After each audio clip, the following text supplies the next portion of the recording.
Hello, this is a guy who likes fanfiction and is too lazy to read, so here is the Institute Saga 3 in audio form. Check the description for the links to the author. Chapter 21, War. Quill roared as he led the new charge against the defenders, almost every inch of his body covered with short spikes. Then he found himself falling to the ground after impacting with something solid. Shaking his head in an attempt to recover, he looked up and his eyes widened as he saw the metallic figure he'd run in to pick up and throw another struggling mutant with casual ease. A moment later, he became aware of a cloaked figure standing just behind him. "Colossus," Magneto said almost politely. "Magneto," the metal behemoth replied, resting one hand on his belt. "How is Illyana doing? I have stockpiled more medicine for her. She cured and happy," Colossus replied, earning a surprised look. "Superman cure her, now she live at Institute. Many friends, good food, good learning." "Ah, I had wondered." Magneto nodded. "That would explain it. However, I cannot have you blocking my path, and since it seems that you are unlikely to rejoin me, goodbye, Colossus." Magneto thrust out his hand, then frowned as nothing happened. After trying again, he looked at his hand as if it had betrayed him. "How?" Colossus grinned and then lunged forwards, grabbing Magneto. "Your last plan almost kill Illyana. Not take chance. Goodbye, Magneto." Magneto yelped as Colossus spun, building up momentum, then he threw Magneto towards the bridge before turning his gaze to Quill. "Oh hell!" Quill whimpered, scrambling backwards as the metallic behemoth grinned. Angel smirked as his fifth target plummeted, crashing onto a group of mutants trying to sneak round to hit his friends from behind. Looking round, his gaze settled on a flying blonde clad in a long-sleeved white swimsuit and a red cape.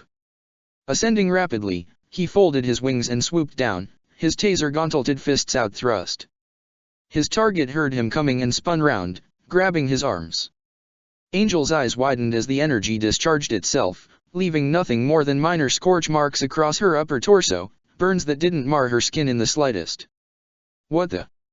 The woman smirked, then in a blur of motion she shifted her grip.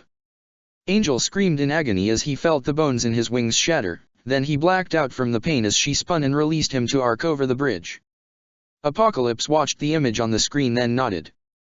"Come with me, my Sanes Chell. Let us collect the first of my horsemen."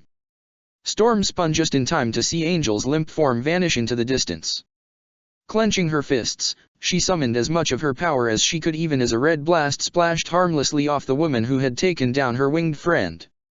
Above her, the already dark clouds seemed to turn almost pitch black, lit by near-constant flashes from within, then everything turned white as she shouted two words. "Lightning barrage." Magneto stabilized himself above the bridge just as a column of lightning wider than he was tall slashed down, carving a new cliff in the process and sending a barrage of stones and debris arcing into his army. Blinking furiously to clear his vision, he sighed as he saw a familiar figure crash into the ground, her outfit and hair almost entirely burnt away by the unnatural force of nature. A second lightning bolt, this one more normal, slashed towards him and Magneto quickly used his powers to redirect it, sending it to hit the ocean. "How did Colossus resist my power?" he mused angrily, even as he plucked the empty coaches from the ground beneath him, ripping them into shards and blades of metal that orbited him. "I could sense him, then suddenly I couldn't. Damn.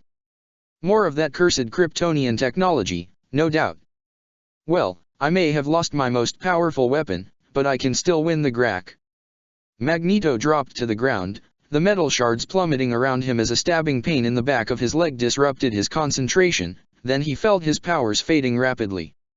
Weighed down by his metal-infused costume, he lay helpless, only able to roll his head to see a woman approaching, a familiar-looking rifle cradled in her arms as she picked her way across the debris scattered across the roadway.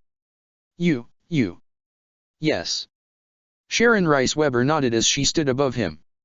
"Me. You shot me, took my powers. Is that what this gun does?" Sharon asked, looking at the rifle in her hands. "Huh. Fancy that. Thought it was just a fancy tranq rifle." Magneto tried to rise, but between his previous exertions and the shock of losing his powers, he could barely remain conscious.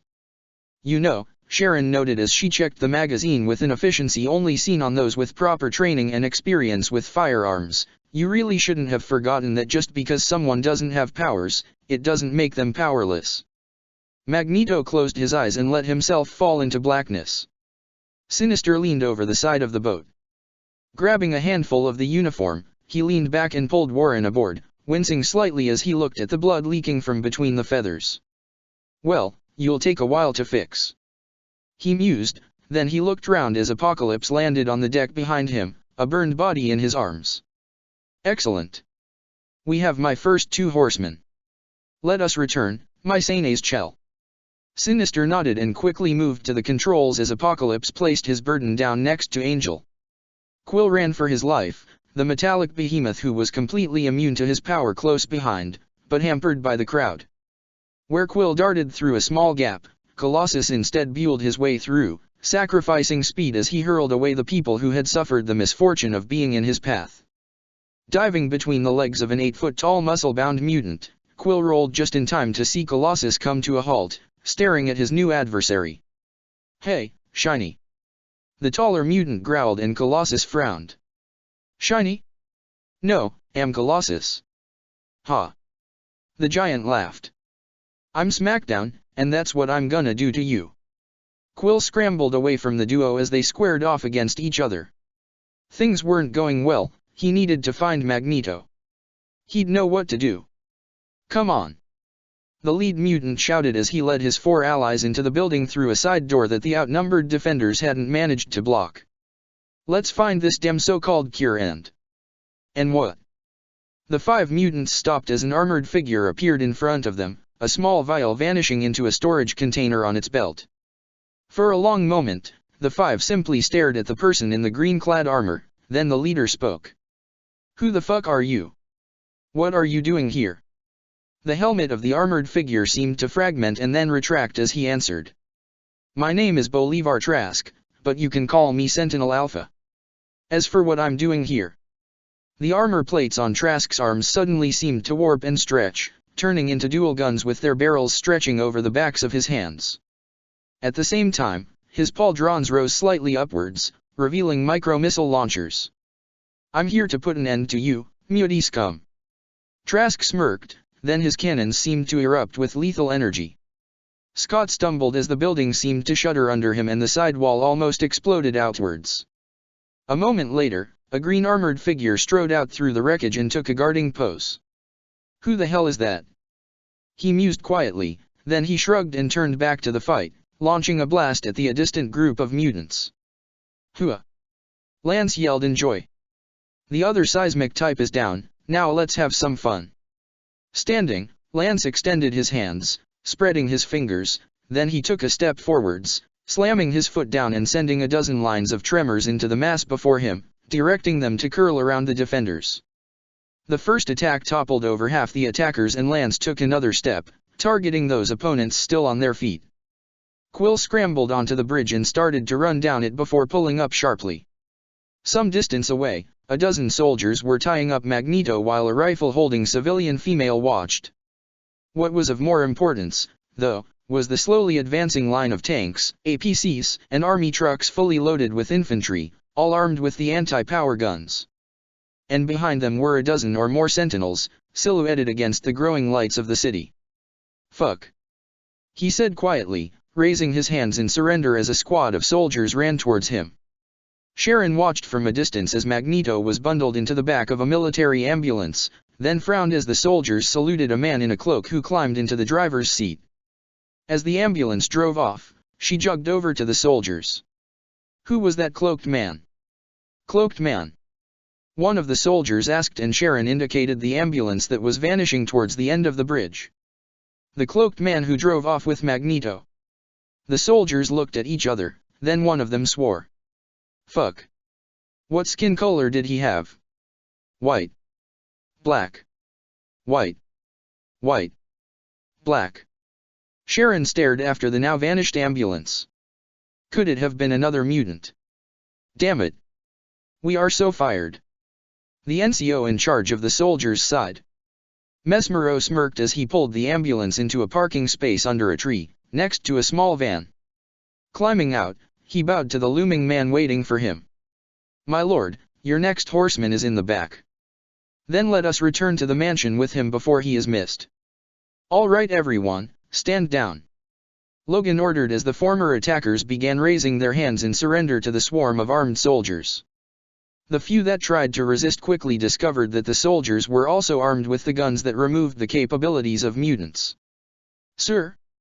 Are you Wolverine of the X-Men?" "I am," Logan growled as he finished wiping his claws and retracted them. "We also deployed with Generation X and the Brotherhood. There are probably a couple of them in that mess. Keep an eye out for anyone dressed in a dark bodysuit with Avalanche, Iceman, get over here." The two teens scurried over and Logan pointed to Bobby's shoulder. "Anyone with that logo is part of Generation X, think training cadre for the X-Men. The Brotherhood have their own logo now, the 3 overlapping shields and a motto. There should be 3 more in that mess. Toad, Blob, and Scarlet Witch. Oh, and if anyone sees Sabretooth, the coward's mine." The soldier nodded, then stepped back and started talking into the boom microphone attached to his helmet. "I have to ask," Bobby half-whispered to Lance. "Just what does that motto mean anyway?" "Never start a fight," Lance smirked, "but always finish it." "Cool. Wish we had a motto like that." Lance turned as a set of repulsors roared into life and watched a green armored figure flying off. "Huh, wonder who that was." "So, you interested in this cure?" "Oh, hell no," Bobby replied at once. "Give up my cool powers? No way. Would have been a lot easier if Clark had been here," Lance admitted. "You know that he tried to recruit me for the X-Men? Same time as he recruited Kitty." "Whoa, I didn't know that." Bobby gasped and Lance smiled. "It was back when I'd just activated my powers. My Sane's Chell, what is that rock?" Sinister held the glowing green jewel up, examining it closely, before he smirked. "This, my lord, is kryptonite, the jewel that hurts Kryptonians merely by its presence." It would seem that Eric was even more prepared than I thought, carrying this around with him. "My lord, do you feel any ill effects from this?" Apocalypse closed his eyes for a moment, then he reached out and plucked the kryptonite from Sinister's hands. "I feel a slight itching sensation, but nothing more than that." "You have another weapon against the Kryptonians, my lord," Sinister stated as Apocalypse placed the glowing mineral into a small pouch on his belt. "You have all their powers and now, you have the ability to force them to submit to your will." Apocalypse smirked, then walked over to where Galatea, Angel, and Magneto were secured to stretchers with anesthetic masks on their faces. "It is time to depart. It will take a great deal of effort to repair his wings, my lord." Sinister noted and Apocalypse shook his head. "Remove them. My horseman shall have wings of mithril. I shall empower him personally that he shall become worthy. Vibranium and adamantium fused," Sinister whispered. "The protection that they will bestow. He shall be the greatest of your heralds. The one known as Angel shall die, and in his place will rise, the Archangel." Chapter 22, Power. Clark looked round at the shattered landscape which looked as if a bomb had gone off in the middle of an earthquake. Not a single building was standing, the alien ships that had been flying were now embedded in or scattered across the ground and both sides had stopped fighting in favor of simply picking themselves up. "Clark."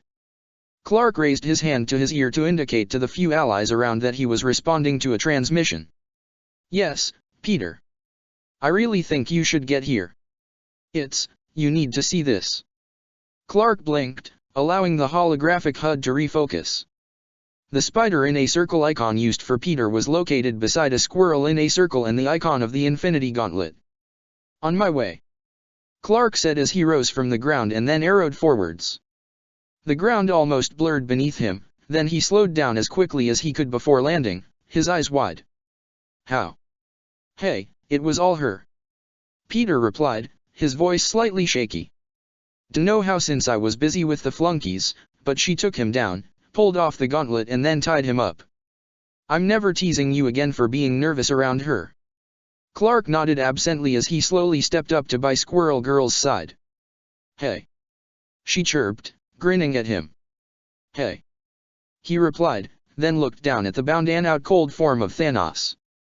Well done. He was a challenge, but I beat him. Doreen smiled. Clark nodded, then knelt beside the golden gauntlet with the 6 gleaming gems. What should I do with this? Art thou not tempted by its power? Clark spun round and froze. Facing him was a golden humanoid with an unearthly glowing white/blue gem set in its chest, a gem that at the same time somehow seemed to be a void filled with energy. Above the body, floating above the shoulders but unconnected to it, was a head comprising 3 faces. The one facing him wore a purple hood while the face to its left wore a cowl that covered its upper half. The face to the right was completely covered by a purple mask with the mask, hood, and cowl all being the same piece of fabric. By the name of my father. Thor breathed as he landed by Clark and then dropped to one knee. 'Tis the living tribunal. The 3-faced figure nodded, then turned towards Clark once more. I ask thee again, art thou not tempted by its power? Clark looked at the imposing figure, then at the gauntlet on the ground before him. Who could not be? Then doth thou plan to take up the gauntlet to claimest for thyself? No. Clark stated. I am not worthy of that much power and I do not believe that I could use it without it corrupting me. For a long moment, the living tribunal stared at him, then it nodded. What is thy wish regarding the gauntlet? Return the gems to the ones that owned them, and if the gauntlet itself cannot be destroyed, put it somewhere that it cannot be retrieved from, like a black hole. Are there any who would speak against the decision of Kall of Krypton? Hell, no. Tony Stark said as he stepped up. I'm with Clark on this one. No one should have that much power. The golden figure gazed at him with glowing eyes before nodding. As thou hast said, so shall it be. A beam of light lanced out from the living tribunal's chest and engulfed the gauntlet. As the beam faded, the gauntlet was gone and a bluish glowing cube remained. The Tesseract. Thor half shouted. Return it to thy father and bid him guard it well. The Tesseract rose from the ground and floated over to Thor, settling into his outstretched hands, then the golden figure vanished. Whoa! Clark said, impressed. That wasn't a normal teleport. No dimensional warping, no fading, no movement blur, not even a twitch before vanishing. Just, gone. So, what do we do now? Brian asked as he limped across, using a strut of metal as an impromptu crutch. And what do we do with him? I have several stasis modules remaining. Clark mused, looking down at the unconscious Titan. If we place him in one of those for a while, it'll keep him out of the way until we can work out how to depower him. That could take years, decades. Possibly more. Clark agreed. But to him, no time will have passed, so we won't be removing any of his lifespan. Just postponing it. So we pause the bad guy until he's not a threat, either because we've removed his powers or there are more people around with enough power to stop him. Tony nodded. Has my vote. I'll call in the harpoon so we don't have to trek back to it. Remote autopilot. Sunfire asked as he staggered up, cradling his broken arm to his chest. Jarvis. Tony smirked. Jarvis, please bring the plane up, it's time for us to leave. I am already warming up the drive systems, sir.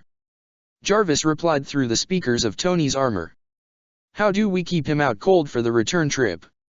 Clark mused, then a thud sounded. Looking round, Clark saw Thor straightening up, his hammer held in one hand. What? The Thunder God asked. He twitched. The planet dropped away as Clark leaned back in his seat, wincing as the bruises he had earned finally made themselves known. Ugh. Tony glanced at him, then chuckled. What? Nothing. Nothing. What? Tony sighed as Clark half glared at him, then he chuckled. Sorry, it's just I've never seen a Kryptonian so knackered before. You look like you're going to simply collapse. Hey, those ships were nasty. Clark protested and Tony laughed. Thanks to Henry Pym, we've got about 30 of them in the cargo hold, shrunk for transport. Rhodey asked me to turn one into a sword for Henry while the rest, there's a lot that we can learn from them. I've claimed 2 so I can reinforce the harpoon's wings, make it so I can fly through enemy formations. That'll be cool. Clark chuckled, then closed his eyes as the seat tilted back. "Have a nap, Clark," Tony said with a wide smile. "You did good." The plane suddenly shuddered and Tony flipped a switch as Clark almost leapt out of his seat. "Anyone, what the hell was that?" He twitched again. Thor's voice replied and Clark started to laugh helplessly. "Here." Rhodey smiled as he handed the drink across to the most powerful member of the team he was on. "One hazelnut milkshake with extra hazelnut sprinkles." "Thanks." Doreen chirped as she accepted the large glass. Taking a small sip, she smiled broadly. "Wow, this is great. Glad you like it." Rhodey replied. "I'll have Jarvis order some in for our headquarters." "Hey." A new voice said and everyone looked round to see Henry Pym stagger in, his top cut away so that his torso could be bandaged. "How are the ribs?" "Cracked but healing," Henry replied, accepting a can. Pulling the ring tab, he chugged it down, then quickly suppressed a belch. "Hell of a fight." "It was nasty," agreed Wasp, sipping from her fruit juice and lemonade. "But we all made it through. I honestly had doubts at times." "Heh, I didn't," Miguel said. "I mean, we had Superman leading us. How could we have failed? He's the hero. With a great ass," Wasp added, causing both Doreen and Miguel to nod in agreement. Pym stared at his teammates for a moment, then took another gulp of his drink. "Attention all passengers, we will be entering the Sol system in 1 hour." Tony Stark's voice echoed from the PA system. "At that time, please ensure all seat belts fastened, all trays are in their upright positions and remember to obey the no smoking sign."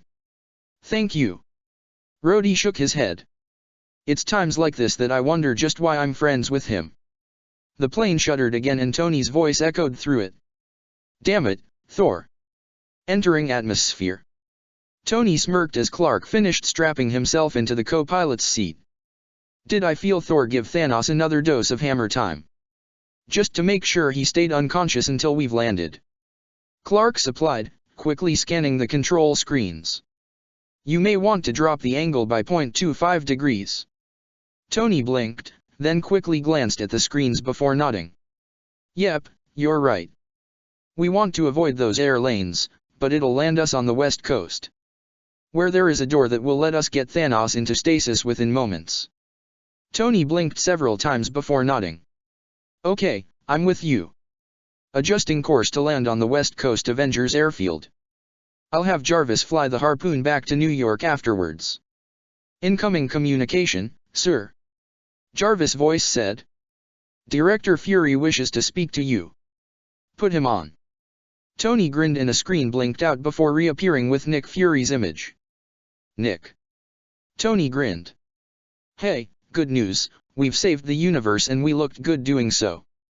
Anything happen while we were away?" "Yes." Fury grated. "Magneto relocated the Golden Gate Bridge and used it to launch an attack." "What?" Both Tony and Clark gasped. "I'll meet you at the WCA base and give you the overview. Give me a couple of minutes to secure our prisoner first," Clark said. "KALL. General Zod," Clark said with a slight bow. Hashtag how goes New Krypton, hashtag. Hashtag it goes well, son of Jor-El hashtag Zod said with a slight smile. Hashtag within 3 days, the air will be fully breathable by humans hashtag. I am glad to hear that so much progress has been made hashtag. And for those of us who don't speak Kryptonese. Fury growled. "My apologies, Director Fury," Zod said. "We were just discussing New Krypton's transformation." "Yeah, well, I need to bring them up to date. Clark, I have bad news for you. Angel is missing, presumed dead." Clark paled slightly. "Warren, he's gone. Went up against Magneto's Supergirl clone and lost. Storm witnessed it and took her down." Clark blinked. "But surely she would be immune to, lightning."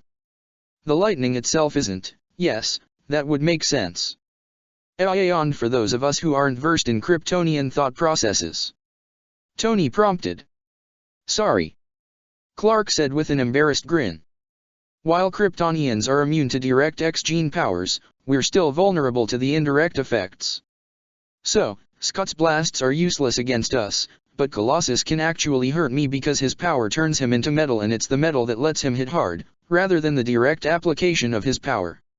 Same with Boom Boom and Gambit.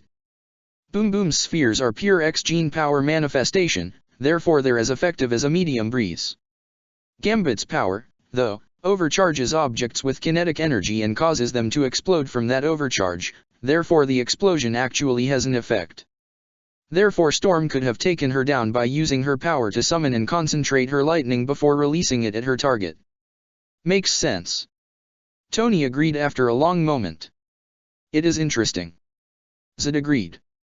Although this does mean that the danger level of mutants is less than I originally anticipated. Don't underestimate them. Clark warned.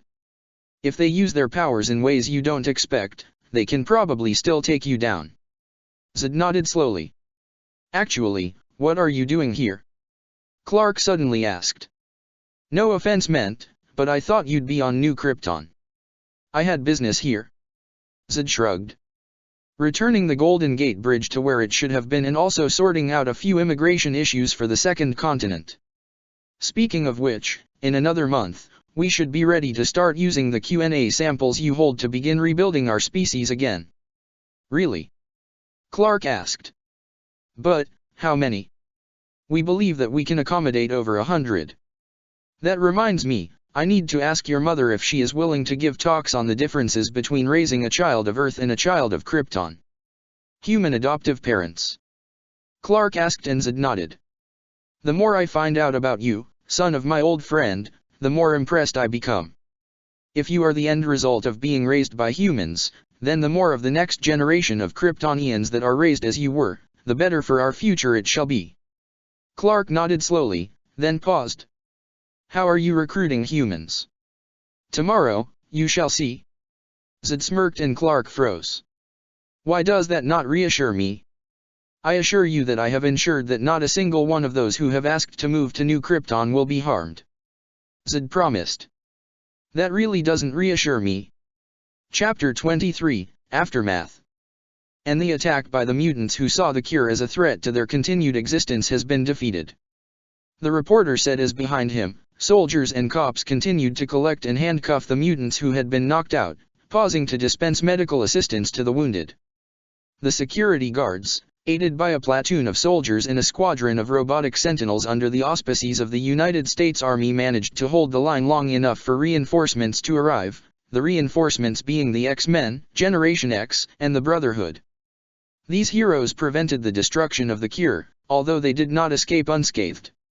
Almost half of them are apparently receiving medical treatment for injuries ranging from minor to almost life-threatening, while the famous New York superhero Warren Worthington III, better known as Angel, is currently missing and is presumed dead. Our thoughts and prayers go to his father in this trying time. The screen blanked and Xavier turned to look at the assembled group. For what it's worth, I am very proud of all of you. Charles said gently. Given the circumstances, you did as well as, if not better than I could have hoped, despite Angel's loss. However, we now need to think about what could have been done better. We need a door in the Blackbird. Scott said instantly. That way, we won't be limited to whoever we can cram aboard before it launches. What about the Javelin? Alex asked and Scott shook his head. I thought about that, bro, but the doors have a limited range before they shut down. If you recall, the Javelin cannon has gone FTL, all the way to Argo. We'd have to replace the door every time it goes out system, and given how expensive that could be. Yeah. Alex sighed. So, you are suggesting that we connect the Blackbird to the Hall of Doors? Xavier nodded. It will also let us move some of the systems out of the Blackbird, like power generation. Pump fuel and power in through the door. Jean realized. Heck, we can connect it to the fortress as well, letting it fly the Blackbird to wherever we need it. A second Blackbird would be good.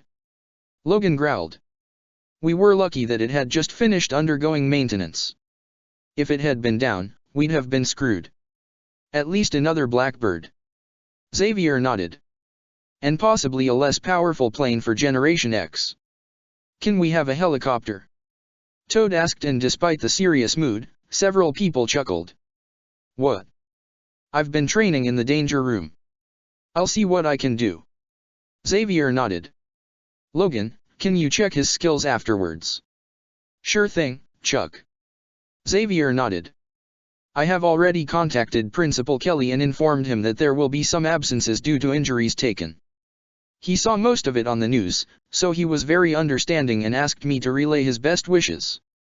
Also, we will soon be having guests. Dr. Moira McTaggart and her fiancé Sean Cassidy will be visiting. Moira has been studying the use of Kryptonian technology to aid in medical treatment, so even broken bones should be healed soon. Governor Zed may visit as well. His people are already preparing to put the bridge back. Sean's coming? Wolverine asked, then he grinned.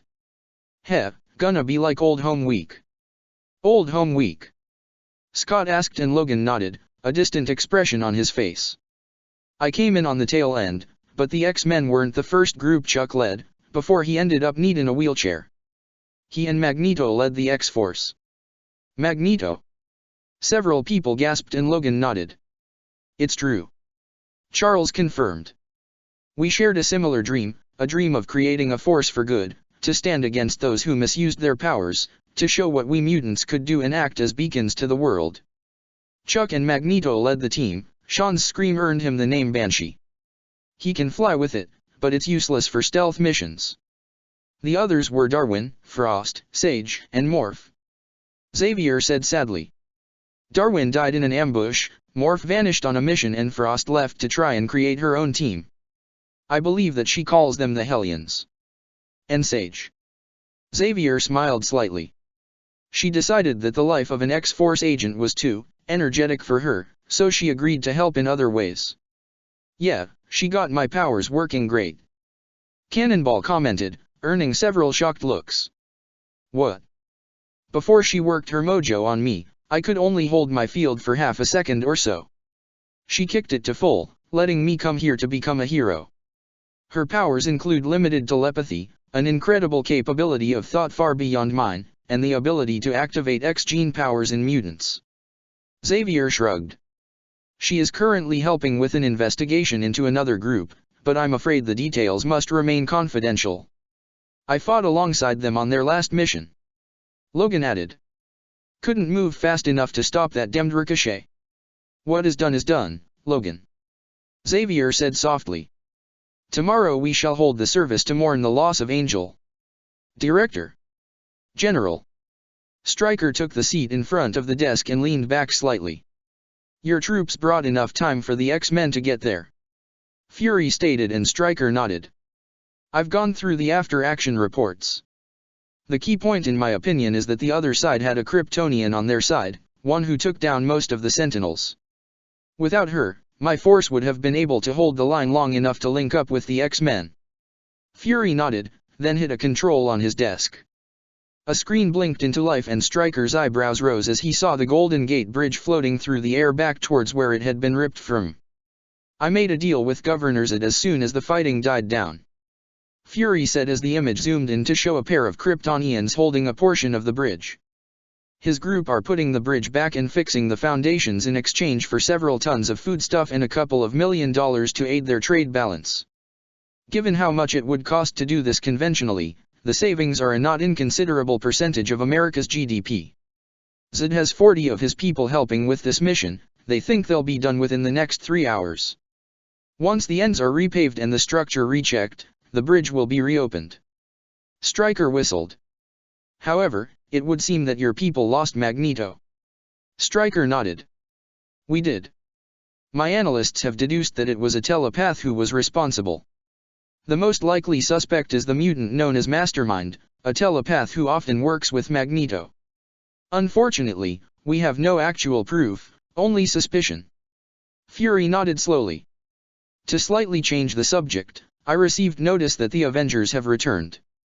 Once they have landed, I want you to meet with Captain Rogers to discuss how to better coordinate the super teams and the military. In just over a month, I have it on good authority that Cyclops will be becoming a full-time operative with more of his team doing the same over the next few years. By that time, we'll have several battalions of Sentinels ready to deploy, with entire companies of soldiers trained to deploy alongside them. Stryker nodded. And what of S.H.I.E.L.D.? Or am I not cleared to know? We also have a force enhancement program underway. Fury admitted. As you said, though, you do not have the clearance at this time. Understood. Stryker nodded.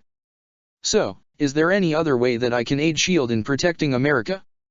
And can I count on your support in creating a meta-human company? Having seen what rogue mutants can do, I think the army needs a countermeasure. Damn it. Scott hissed as he flexed his shoulder.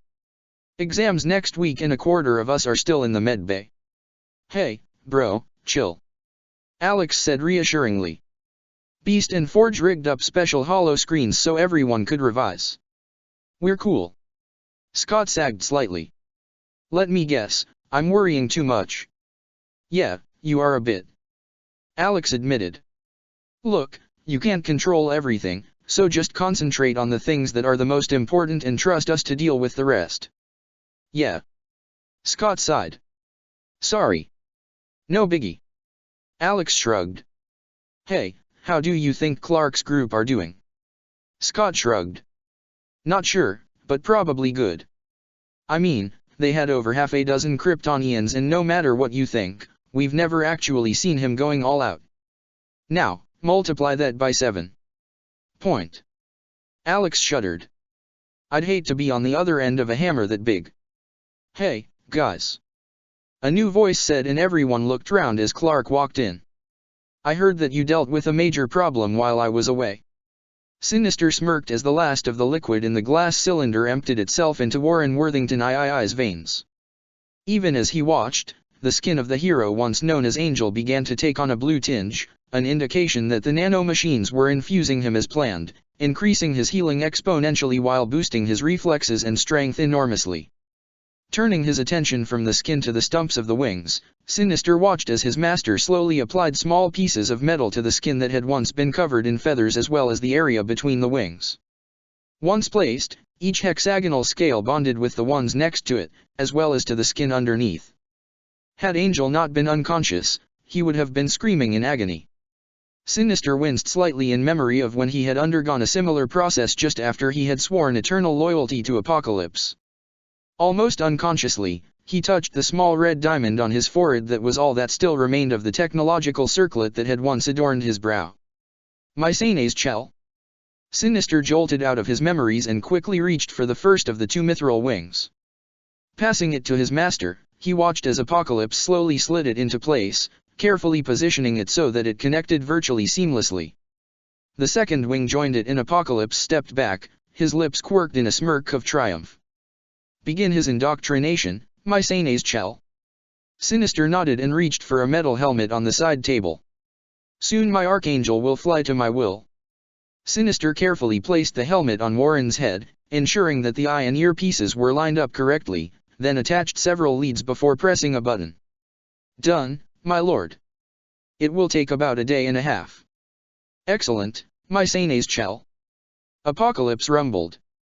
Now, where is my chariot? Sinister winced. Ah. I am afraid that the place it was stored was crushed by a glacier a little over 500 years ago, my lord. However, I have found 3 craft being built which will more than serve. Continue. Apocalypse said and Sinister touched a control on his wrist, causing an image to appear on the wall. As you can see, my lord, the 3 craft in question are heavily armed and armored by modern standards while their modular design means that once they enter your possession, they will be easy to upgrade further. Stryker leaned back in his seat as Deathstrike drove the modified Humvee back towards the base. Fishing out his phone, he typed in a number. Greetings, General Stryker. Master Mold said a bare instant later. Do you require more Sentinels deployed? Actually, no. Stryker said. It has come to my attention that S.H.I.E.L.D. has a project of some sort going on. At this time, S.H.I.E.L.D. has 62 projects underway of which I am aware with another 17 that I have yet to ascertain the status of. Master Mold replied. This does not include the projects of which I am unaware. Interesting. Stryker mused. Which one's the biggest? Project Seraphim is currently consuming almost 39% of S.H.I.E.L.D.'s discretionary funding. That must be it. Do you have the details? Avatar Trask will rendezvous with you for a full briefing. Excellent. Project Seraphim. Trask started as a small drone detached from his back. The drone turned and projected an image of 3 huge ships being constructed in a hangar. Ordered by the World Security Council, the original purpose of Project Seraphim was to replace the helicarrier with a new model of airborne aircraft carrier. With 2 parallel flight decks separated by a dorsal superstructure holding multiple defensive emplacements, the Gabriel-class air dreadnought is designed for use both as a launch platform for airstrikes as well as being a heavily armed assault platform in its own right. The original design was optimized for pacification duties, but computer tests showed multiple areas of vulnerability, especially with the computer core exposed in the ventral observation dome. It was promptly redesigned by several personnel drafted from the Navy. The result is a ship designed to be able to take a real beating. Powered by a Gravitic microfusion reactor derived from Kryptonian technology, the Gabriel class has more than enough power for 4 banks of defensive particle cannons, dorsal, port, starboard and aft. In addition, the Gabriel class mounts 2 3-barreled plasma cannons, one each side of the bow, with a wide enough firing arc that they can both cover an overlap of 40 degrees and have a firing arc of almost 160 degrees, meaning that they can target any attacker not approaching from behind. Propulsion. The picture changed to a schematic view, rotating to show the ship from above. The Gabriel class has 6 thrust engines for lift, the middle one of each side being the primary. A backup thrust engine for emergency use is located just under the bow, another just under the stern. This allows for significant damage to be absorbed before the airworthiness of the craft drops below the critical point. The central engine on either side is the largest, being 1.75 times more powerful than the fore and aft wings. For lateral movement, the Gabriel uses repulsor-boosted thrust engines, resulting in a top speed theoretically 30% greater than that of the helicarrier. In short, it is faster, more agile, more heavily armed, carries more craft and better defended than the helicarrier. Interesting. Stryker mused. I wonder if I could get one. It would make a superior headquarters. Chapter 24, Changes. Good heavens. Xavier's whispered comment seemed almost unbelievably loud in the silence of the danger room where every inhabitant of the mansion was watching what was going on. The main screen before them was the only one with sound, but around it were screens showing feeds from all the other news agencies around the world, all of whom were watching as the city of Jerusalem slowly lifted off, surrounded, protected and propelled by a Kryptonian bubble drive. And there goes the first of Israel's cities. The news anchor said in a shocked tone of voice. Every Israeli city and settlement is being relocated to New Krypton, formerly known as Venus, where Israel will take control of the continent Aphrodite, which has been terraformed by the Kryptonian survivors. Wait. Beersheba is now lifting off to start its journey, as is Haifa. They're relocating an entire country. Scott asked rhetorically and several of the others nodded in shock. There's a giant spaceship moving to where Jerusalem was, it's opening doors underneath and, it's dumping something. It looks like, soil? We're getting a communication from Governor Zed. The screens flickered and then switched to show Governor Zed seated behind a large desk. The migration of the Israel people to New Krypton has been planned for some time. Zed stated. They have been granted the continent of Aphrodite in perpetuity while we Kryptonians will continue to transform as Taro into our new homeland. However, I refuse to let the Palestinians be bereft of a chance to build their own true nation. Therefore, I have ordered my people to transport soil to fill the craters left by the migration, soil which has been carefully formulated so that any plants placed in it will grow fast and well. I wish the Palestinian people prosperity and peace. For decades, you have dreamed of and fought to have your own land, a dream that has now come true. For New Krypton and for Earth. Thank you. The screen flickered back to the newscaster, who was gaping in shock before she managed to pull herself back together. This is incredible. She finally managed. An entire country being relocated to another planet. I now understand why Governor Zed was so convinced that he was in a position to provide parents to the potential Kryptonians. Clark stated. Wow. Talk about thinking big. Xavier touched the armrest of his floating chair and the main screen swapped with one of the secondary channels to show a bearded man giving a speech, one being translated into English. The banner at the bottom of the screen proclaimed him to be Mahmoud al-Zahar. And now that the state of Palestine can finally be united and the Islamic State of Palestine will finally take its place amongst the nations of the world as Allah decreed. Looks like things are gonna be interesting over there for a while. Logan noted. Bets on the other nations invading to seize the suddenly vacant land. I hope that it does not come to that. Xavier said, then he frowned. This could lead to problems in the future, though. Why? Kitty asked curiously. I mean, with Israel moving, the other nations won't have to worry, right? Not exactly. Xavier corrected.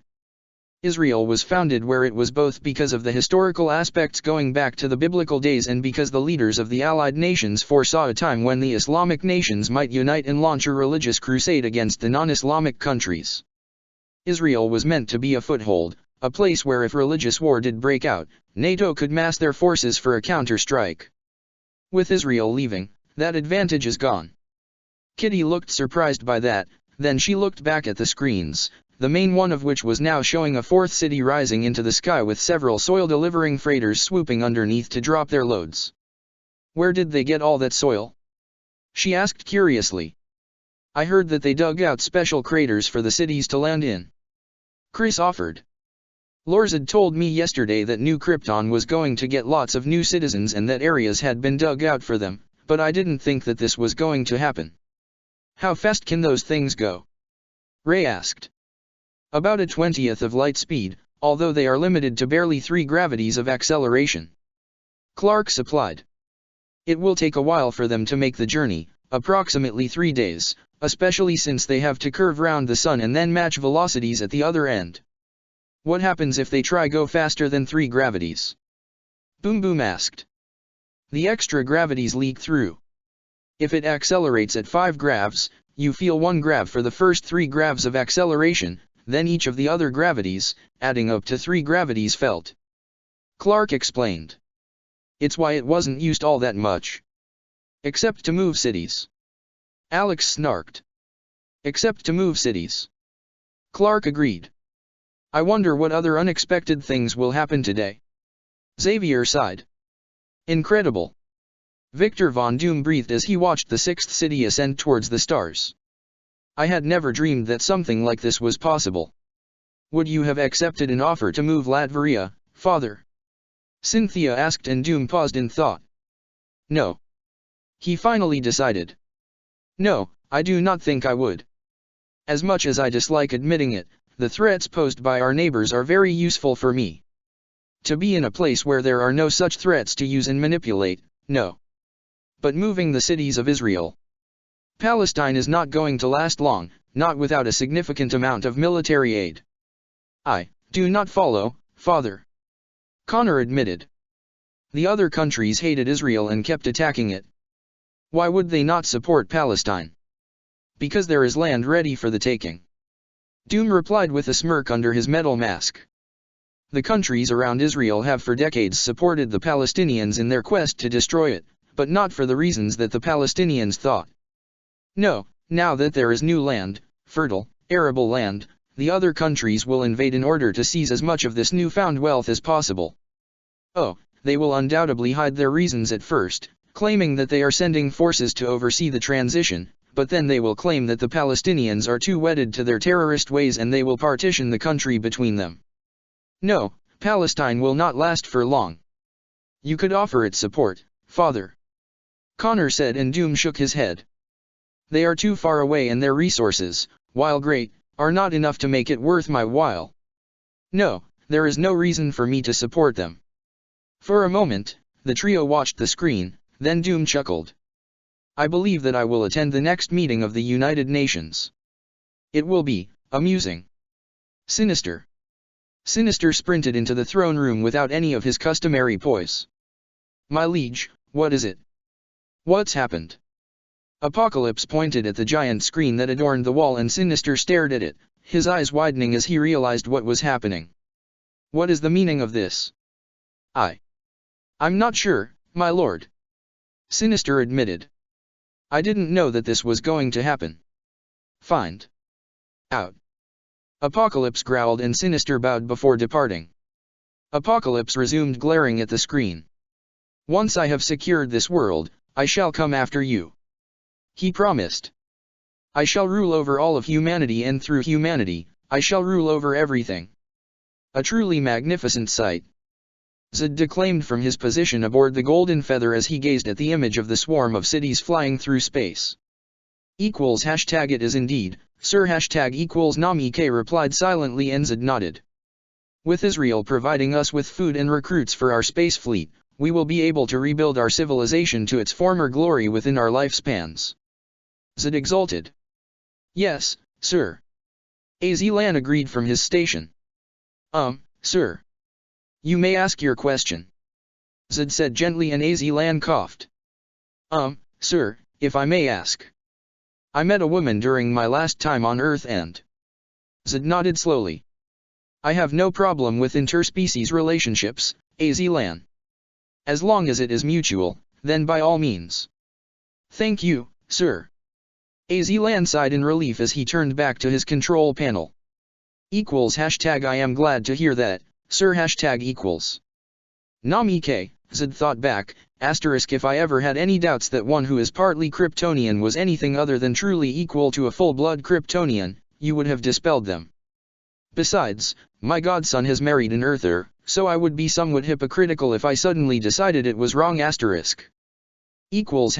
see #Nami-K replied, humor flickering in his thoughts. Thank you for explaining it to me, sir. Zed smiled, then resumed watching the journey of his allies. This way, please. Mon-El said as he entered Xavier's study and Xavier glanced up, then stared at the second man, a person who he hadn't ever seen before but who almost radiated pure power.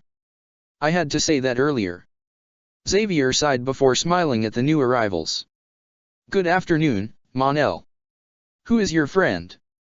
You can call me Mr. Black. Came the slightly amused reply. This very nice man directed me here after apologizing for the misunderstanding. He managed to match me in combat for 10 minutes before I realized that he wasn't on the other side. Mon-El said with a frown. Then he asked me if there was anyone who could help him too. What is that noise? Oh, excuse me. Mr. Black said, rummaging through his pockets. After a moment, he pulled out a small, buzzing lighter, and opened it, sparking a green flame. Mr. Black here. Yay, it worked. A perky female voice cheered out of the flame, causing both Mon-El and Xavier to stare in shock. Mr. Black, the professor, and myself found out what went wrong this time and we can get you back whenever you want. Excellent work, hench girl. Mr. Black smiled. I've made contact with the local heroes of this reality. You are from a different reality? Xavier asked, then he blinked as he realized that he couldn't sense Mr. Black at all with his telepathy. Mr. Black glanced at him curiously. Yes, why? You are not the first we have met. Xavier said with a smile. Providing that you are willing to agree to a few things, how would you like a link to your reality and the moon base here? We already have permanent links to a couple of other realities. Sounds like fun. Mr. Black said after a few moments of thought. Hench girl, did you get that? A moon base. Hench girl almost squealed. Please, please, please, please. All right. I'll bring back some pictures. Send my camera, will you? Mr. Black laughed. So, how do we do this? We normally ask some allies of ours to transport the gate to the reality we wish to link with and fully power it up once it's there. Xavier admitted, then he stared as Mr. Black caught a small tape recorder that had appeared to pop out of the flame. How? We can transfer objects through the zippos. Black explained with a shrug, then he frowned. If I shrink the gate, I may be able to send it through to be set up at the other end. I'll take a few photos so that hench girl and the professor can see what the gate looks like and set up a room for it first. Hopefully it'll mean they won't take it apart once I send it through. Pictures? With a tape recorder? Xavier queried, and Mr. Black sighed. It's actually a camera that looks like a tape recorder. I also have a tape recorder that looks like a camera. Don't ask. Xavier tried to hide his amused bemusement, but a glance from Mr. Black told him that he hadn't quite managed. So, Mr. Black. You may as well call me Joe. Came the reply, and Xavier's eyebrows rose slightly. Joe. Black. Kara thought it fitted me. Whoa, Kara? From Argo. Monel interjected. Joe Black turned to look at him with a slightly puzzled expression. Yes. How did you know? What other heroes are in the dimension you came from? Batman, Superman, Green Lantern, Hawkgirl, Wonder Woman, The Flash. Sounds like another Justice League reality. Xavier mused. Another? Joe asked, then he shook his head. I'll actually need 2 gates, or maybe 3, as I call 2 realities home, and being able to just step between them would be useful. We'll be happy to make them for you. Xavier smiled. Really? That would be great, thank you. The Zippo in Black's hand buzzed again, and he sighed. Excuse me, I think this is a call I've been expecting. A young boy's voice called from the green flame. Mr. Black. Ah, Naruto. Are they ready? Black Dono, the Hokage, asked if I could wait a couple more hours until all of the elders and clan heads could be summoned together. Certainly. Black said with a relieved expression on his face. What time should I expect the call? 1,500 should be sufficient. A different, older voice said in the background. That will be in 4 hours. Find out if that will work. Very well, 1,500 should be sufficient. I will be expecting the call. Okay, Naruto-kun, very good on notifying me ahead of time. Mr. Black out. Clicking the lighter closed, Black looked up at the curious stare he was receiving. What? He's one of my protégés from a third reality. How many gates will you need? Xavier asked in amused shock before he could stop himself, and Black shrugged. If you'll license the plans to me, I'll have the professor and hench girl build the ones I need. Hang on. Black clicked open his lighter again. Hench girl, can you send through another Zippo, please? Sure thing, Mr. Black. The cheerful woman replied, then a small object flew out of the flame, expanding to its full size as Black snagged it out of the air. Thanks, hench girl. He said. Xavier almost numbly accepted the second lighter. Instructions are on the side, just ask for Mr. Black. In the meantime, any chance of seeing one of these gates? Of course. Xavier said, his gaze fixed on the small metal device in his hands. I'll have Logan escort you. Chapter 25, News Ion. And behind me is Jerusalem, transported from Earth to land here, on New Krypton. The reporter said as he waved at the bustling city. As you can see, the inhabitants are already building new homes and infrastructure as they expand their capital city now that they no longer have to worry about their neighbors attacking them. Alan, how come we're communicating in real time? The anchor woman asked, and Alan smiled slightly. The Kryptonians have built a special piece of technology, a portal, located on the land bridge that joins the 2 continents. The other end of the portal is located on a small island on the edge of the Bahamas, an island that they purchased in exchange for a fully working water-fed fusion generator, the installation of a superconductive power net stretching to all the islands in the Bahamas, thus granting emission-free power to the entire country, and specialized desalination and water purification plants, again, one for each island, thus ensuring that everyone has access to clean, safe water. The Kryptonian island, formerly called Little Bahama Bank, is now known as Friendship Island and is the location of the new Krypton embassy to Earth. Already, it is becoming a tourist attraction as people flock to try and spot one of the new Kryptonians. Thank you, Alan. The anchorwoman smiled. The changes caused by our allies on New Krypton continue to reverberate across the globe. One country relocated to another planet, a second now fully able to provide power and clean water to all of its citizens, researchers working with Kryptonians to adjust Kryptonian medic pods enough that they can be used to heal humans, and a new generation of Kryptonian children being grown in artificial wombs, their future adoptive human parents being carefully chosen even now. Xavier muted the television as Logan strode into the study. How did it go? I got a good look round Black Island. Logan nodded. They're good, Chuck, real good. He collects people, those who are the best of the best, and employs them, making sure they're happy. I think that the Iron Chef could give Martha a run for her money. Met Black's wife and kids too. He has children? Xavier asked, and Logan nodded. Son named Timothy Hunter Black, daughter named Raven Black. Tim's part Kryptonian due to how Black and his wife adopted him, goes by the name Superboy. Another Superboy. Xavier half laughed.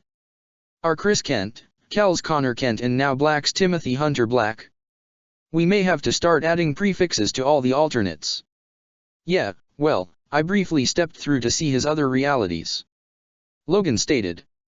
The second one's a Justice League one like you thought, except in that one, there's a Martha Kent as well. The other I only saw through a screen, but it's weird, Chuck. They have ninja, but ones that don't hide in the shadows and who throw elemental attacks around. Black's protege in that one has a name that means Vortex Fishcake of all things. Vortex Fishcake. Xavier repeated incredulously, and Logan nodded. Something like that. May have translated it wrong, it's a variant language. Logan shrugged. So, 3 realities in one dome. Did I miss anything here while I was checking things out for you? Not really, no. Xavier replied. Everyone's still recovering and we're going to hold Angel's service on Saturday. Logan nodded slowly. Yeah, damn. Kinda got used to him popping in and out. I was gonna suggest recruiting him for the X-Men once he'd gotten more patrols under his belt.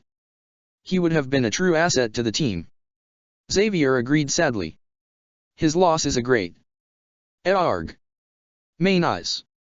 Logan and Charles stared at each other for a moment, then Logan wrenched open the door and sprinted out even as Xavier backed his chair out from behind the desk to follow him. Elf. What happened? Logan shouted as he dashed into the living room, only to screech to a halt at the sight of Kurt making evil warding signs at a computer tablet that was lying innocuously on the floor. What the? Logan muttered, then he picked up the tablet. What's got you in such a, oh, that is wrong. J.A. Kurt almost hissed. Ack. V had IFF Amanda sees that filth. What happened? Xavier asked as he floated in and Logan handed the tablet over. Fanfiction. Xavier blinked, then glanced at the screen, his eyes darting across the written lines before he winced. Ouch. That is a terrible piece of writing. The spelling is all wrong, the tenses keep changing, and I've missed the point, haven't I? Yeah. Logan chuckled. The writer has Elf Boy here linking up with Avalanche, in a rather explicit way. Xavier looked back at the tablet, then winced. That is very badly written. Kurt stared at him in shock and Logan tapped his shoulder to get his attention. Chuck's a top-level telepath, remember? He's seen far worse in people's thoughts. J.A., but. I zot zat jabeerded van vas not gva, but zis. Logan shrugged. Well, at least you know another author to avoid. J.A. Avoid Jezalti Uchiha at all costs. He makes Jabeerded Vun look like David Eddings. Re 989243, there we go. I've added him to your blocked list. Logan supplied, handing the tablet back to Kurt. Xavier stared down at his empty hands in shock. Logan, how did you do that? Logan smirked. Falcon. Director. Samuel said as he obeyed the hand signal and sat down.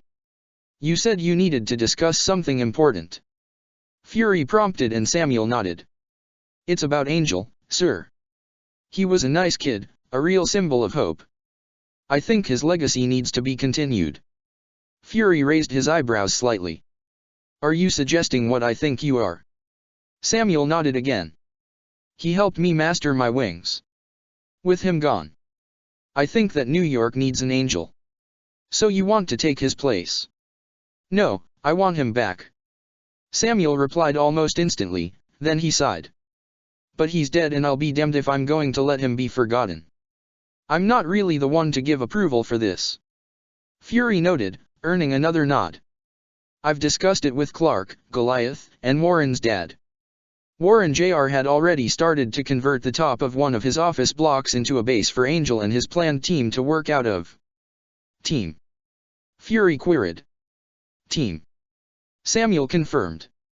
Warren Jr.'s idea was that Angel would lead a team of low and medium-ranking heroes at the local level, sort of an entry into the ranks of superheroes thing, similar to the West Coast Avengers. Once the trainees were experienced enough, they could transfer across to fill gaps in the other teams, the ones that deal with bigger problems than street thugs and organized crime. Fury nodded slowly as he considered it. Very well. I assume that you are going to lead this new team. Once we find some more members, yeah. Samuel agreed. Assuming that you accept my resignation from S.H.I.E.L.D. I don't. Fury said, then he held up one hand before Samuel could protest. Instead, I am moving you to emergency reservist status. You will still receive pay and access to S.H.I.E.L.D. intelligence. In addition, I'll assign an agent to help you with the paperwork for your new team, once you've assembled it. Thank you, sir.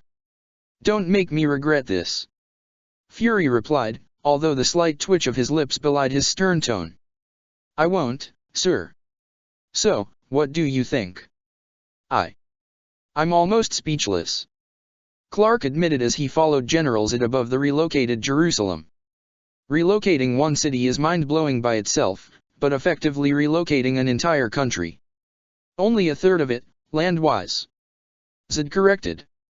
The hardest part was actually keeping the plans secret from all of Israel's neighbors while still ensuring that we were able to convince the entire population that they wanted to participate. Well, you did it. Clark agreed. What the? Those aren't normal cars.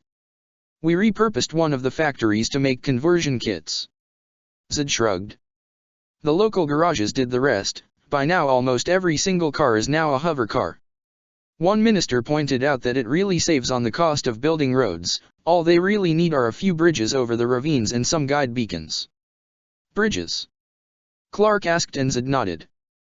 The vehicles hover a bit over 1 of your meters above the ground. If they drive off cliffs, they tend to plummet. No. Zod deadpanned. Arg. Clark groaned at the joke and Zod chuckled at his reaction. For several more minutes, they flew on, Clark watching as the patches of greenery rolled by underneath, then Clark broke the comfortable silence. How goes recruiting parents for the new Kryptonians? Quite well. Zod replied. It is fortunate that the humans have a good grasp of psychology, one perhaps even exceeding ours in certain areas. Feyre suspects that it is the consequence of the fractured nature of your planetary society.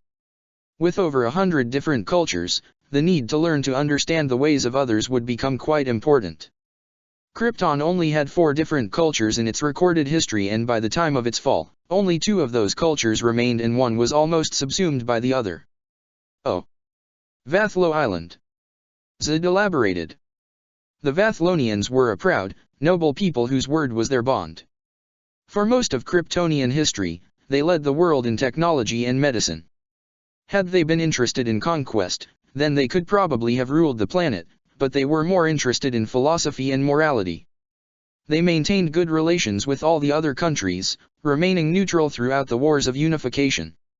After the rest of Krypton had become one nation, Vathlo started to make diplomatic overtures in preparation for the creation of a true world state. Unfortunately, before it could come to fruition. Clark nodded slowly. There is a Vathlonian amongst my men. Zod added. Ipfaro. He is almost supernaturally gifted when it comes to the dance of politics. Without him, New Krypton could not have got even half as far as it has. I look forwards to meeting him. Clark noted. He looks forwards to meeting you as well. Zod replied. He has many questions that he wishes to ask.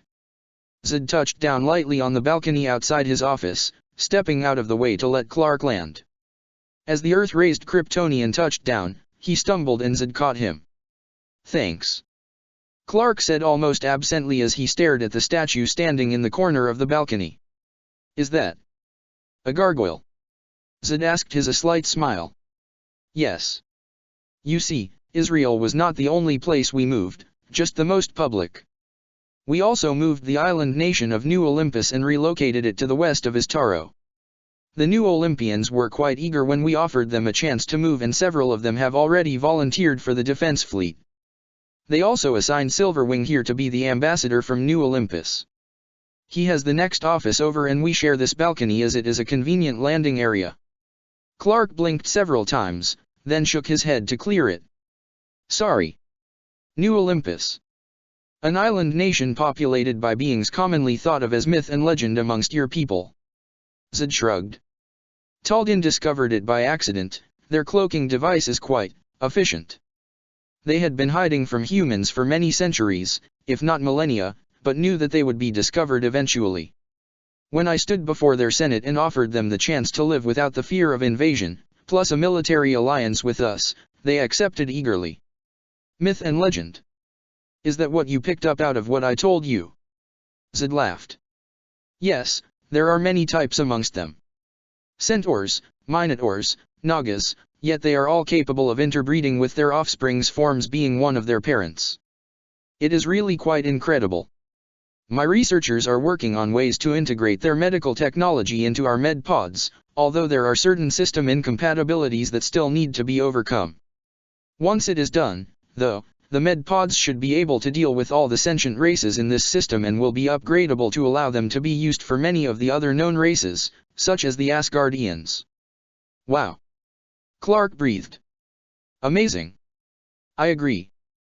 Zed said as he stepped into his office. I have seen much and learned more since arriving.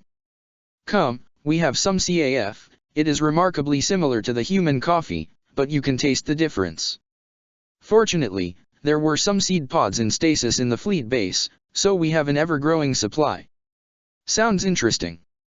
Clark noted, glancing once again at Silverwing before stepping into Zed's office. Does Goliath know about the New Olympus gargoyles? He should do, he apparently visited New Olympus a while back. Zed noted. Although the clan was rather reclusive before the relocation. I'll have a message sent to him about it, unless, could you tell him? Sure. Clark shrugged. Check the description for the links to the author.